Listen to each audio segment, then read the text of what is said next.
इसमें है पौधों में जैविक प्रक्रियाएं, लाइफ प्रोसेस इन प्लांट।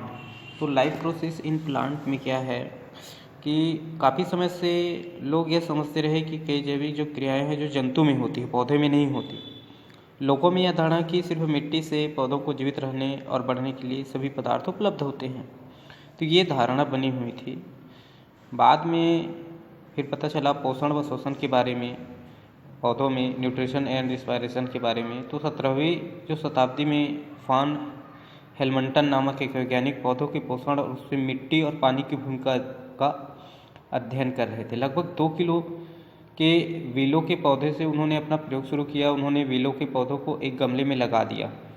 इस गमले की मिट्टी का प्रयोग शुरू करने से पहले उन्होंने उसको तौल लिया, गमले की अच्छी तरह फिर ढक कर रखा, जिससे उसमें पानी के अलावा कोई अन्य चीज़ ना जा सके। हेलमंटन नियमित रूप से नापे गए पानी में पौधों को सींचते गए और 5 साल बाद उन्होंने गमले की मिट्टी और पौधे का वजन ज्ञात किया। उन्होंने पाया कि एक तरफ जहाँ पौधे का जो वजन है लगभग 35 गुना बढ़ चुका था और गमले के वजन में महज 50 ग्राम का अंतर आया था। उन्होंने निष्कर्ष निकाला कि जो पौधे हैं वो मिट्टी से नहीं बल्कि पानी से बढ़ते हैं। ठीक है, फिर यह धारणा बहुत दिनों तक चली, लेकिन और प्रयोग के बाद यह धारणा टूटी कि पौधे अपना भोजन मिट्टी से लेते हैं। वहीं दूसरी ओर पौधों के पोषण में पानी की भूमिका के बारे में भी पता चला। हेलमंटन हवा की भूमिका को नज़रअंदाज कर दिए थे। दरअसल उन दिनों हवा का अध्ययन शुरू ही नहीं हुआ था। फिर बाद में जोसेफ प्रिस्टले नामक वैज्ञानिक ने हवा में एक गैस को खोजा था जिसमें चीज़ों बहुत तेज़ी से जलती थी।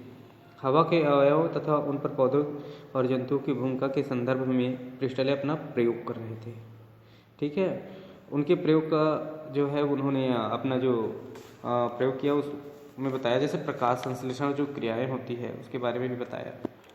जो पेड़ पौधे हैं अपना भोजन प्रकाश संश्लेषण क्रिया के द्वारा बनाती है, और यह प्रकाश संश्लेषण जो क्रिया के द्वारा जो पेड़ पौधे हैं अपना भोजन जो बनाती है उसमें समस्त हरे पेड़ पौधे हैं जो कार्बन डाइऑक्साइड और जल तथा पौधे में पाए जाने वाले की पत्तियों में पर्णहरिम या हरित लवक जो क्लोरोफिल है और सूर्य के प्रकाश की उपस्थिति में अपना एक कार्बनिक पदार्थ का निर्माण करते हैं और ऑक्सीजन गैस मुक्त करते हैं। तो इस प्रक्रिया का समीकरण है 6CO2 + 12H2O पर्णहरिम सूर्य की प्रकाश। तो इसका जो कार्बोहाइड्रेट ग्लूकोज जो बनता है C6H12O6 ये पौधों को मिलता है, और कार्बन जो ऑक्सीजन है 6O2 वो मुक्त हो जाता है, और ये प्लस 6H2O जो है जल है वो भी मुक्त होता है। तो इस प्रकार से जो पौधे हैं वो प्रकाश संश्लेषण द्वारा अपना भोजन स्वयं बनाती है। इसके लिए एक प्रयोग करके उन्होंने देखा कि एक गमले लिए और बीकर में पानी भर दिया और इसमें खाने का सोडा मिलाया ताकि उसमें कार्बन का मात्रा कुछ मात्रा में रहे। फिर उन्होंने हाइड्रेला का पौधा लिया जो जलीय पौधा है, उसको फनल किट से कांच के फनल किट से ढक दिए और परख नली से भरे हुए जो पानी उसको उल्टे करके उस फनल किट के ऊपर रख दिया और कुछ समय बाद इसको धूप में रखा और देखा इसमें वायु के जो बुलबुले हैं ऊपर आकर के परख नली में इकट्ठे हुए। धीरे धीरे परख नली का पानी नीचे आता गया और परख नली में जब पूरा गैस भरा तो उसको उल्टे इसके मुहाने पर अंगूठे रख करके इस पर जलती हुई माचिस के तेल को जब लाया गया तो और तेज़ी से जलने लगे। तो इससे यह पता चला कि इसमें ऑक्सीजन गैस उपस्थित है। इस प्रकार इसमें प्रयोग किया गया। इसी प्रकार जो पत्ती है उसमें रंध्र पाए जाते हैं। रंध्र का कार्य है जो गैसीय आदान प्रदान है यानी गैसीय विनिमय है, उसका इनका एक प्रमुख कार्य है, क्योंकि इनको कार्बन डाइऑक्साइड गैस ग्रहण करना है और ऑक्सीजन गैस मुक्त भी करता है पौधे। तो इसके गैसीय आदान प्रदान है और रसाकर्षण के लिए उसमें रंध्र जो पाए जाते हैं यानी रंध्र जो स्टोमेटा पाई जाती है पत्तियों में, तो इस प्रकार है जैसे ये स्टोमेटा है और यहाँ इसका हरित लवक है। ठीक है, इसमें रंध्र जो पाए जाते हैं। तो इसमें क्या है, इस प्रयोग में योग की जैसे पत्ती के लिए ऊपरी सतह की एक बारीक परत निकाल ले और उस स्लाइड बनाकर इसमें रंध्रों को देखा गया। तो रंध्र की दीवार की जो सेम के बीच के आकार की कोशिका को ध्यान से देखिए, इसमें हरा भाग दिखेगा। अब रंध्र को सूक्ष्मदर्शी की जब सहायता से देखते हैं तो रंध्र की दीवार कोशिकाओं का हरा अंग हरित लवक है। और यही किसी सवाल में देखना है तो आर्बिन की नोक के सवाल का एक दागानुमा संरचना अलग कर लेते हैं, फिर उसको देखा जा सकता है ये सूक्ष्मदर्शी। तो हरित लवक जो है ये सूर्य के प्रकाश है और कार्बन डाइऑक्साइड है और जल है, उसकी उपस्थिति में ये प्रकाश संश्लेषण क्रिया द्वारा भोजन तैयार बनाने में एक सहायक कार्य करता है। इसके बाद देखते हैं ये पौधों में परिवहन तंत्र से जुड़ी जो संरचना है। जैसे परिवहन तंत्र से जुड़ी जो संरचना है किताब में ये दिखाया गया है। जैसे ये द्विबीजपत्री का तना है और एक बीजपत्री का तना है। इसमें संवहन जो ऊतक है ये पाई जाती है, संवहन ऊतक, और ये जड़े में भी है संवहन ऊतक एक बीजपत्री और द्विबीजपत्री पौधों में। जैसे यहाँ पर चित्र में दिखाया गया है पौधों के अलग अलग अंगों में संवहन ऊतक की स्थिति जो होता है, तो संवहन ऊतक की जो स्थिति है, तो यहाँ इस वाले जो भाग है उसको देखा गया है, इसमें फ्लोएम और जाइलम पाई जाती है। तो जो ये वाला जो दिखाया गया है ये वाला उसका फ्लोएम वाला भाग है और ये वाला भाग जाइलम है, ठीक है। और इसमें पत्ती का जो काट है उसको देखा गया तो इसमें भी पाई जाती है जाइलम और ये फ्लोएम, ठीक है। जाइलम फ्लोएम में देखा गया तो जाइलम वाला भाग और ये फ्लोएम वाला भाग सूक्ष्म दृष्टि देखने सर, ठीक है। और ये आपको इस संरचना में दिखाई देगा जो फ्लोएम और ये जाइलम है पत्तियों की जो काट होते और तने की काट को देखोगे और जड़ की काट को देखोगे तो इसमें जाइलम क्या है, जाइलम के जो माध्यम से जो जड़ों द्वारा अवशोषित जो खनिज और पानी है उसको पौधों के ऊपर की ओर ये ले जाने का कार्य करता है और इसमें एक आयन के रूप में ये पानी ऊपर चढ़ते जाता है।